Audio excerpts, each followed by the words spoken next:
Hindi stories. राजा और गमले की कहानी। एक बार की बात है, एक राजा था। वो अब बूढ़ा हो चुका था।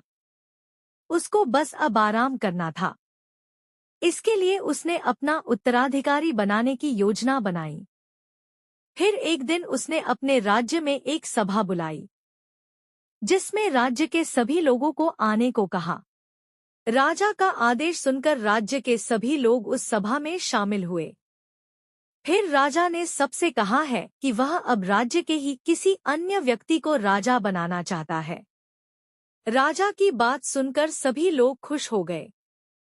तभी राजा ने सबसे फिर कहा कि मैं आप सबको एक एक गमला दे रहा हूँ। इस गमले में मैंने बीज डालकर रखा है।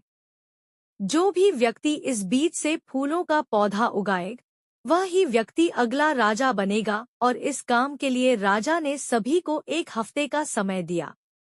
1 हफ्ते बाद फिर से सभा होती है। राज्य के हर व्यक्ति के हाथों में फूलों वाला गमला होता है, सिवाय एक छोटी लड़की के।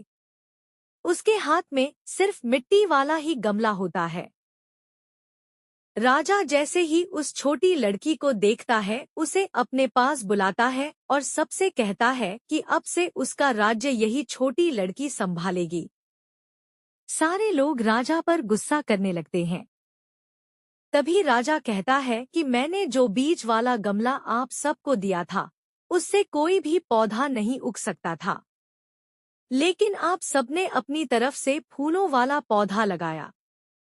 सिर्फ इस बच्ची ने ईमानदारी दिखाई, इसलिए मेरे राज्य को अब यही बच्ची संभालेगी।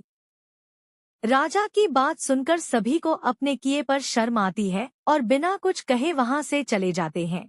चाहे फायदा कितना भी बड़ा क्यों ना हो, हमें हमेशा ईमानदारी से काम करना चाहिए। भविष्य में आगे चलकर हमें इसका फायदा जरूर मिलता है।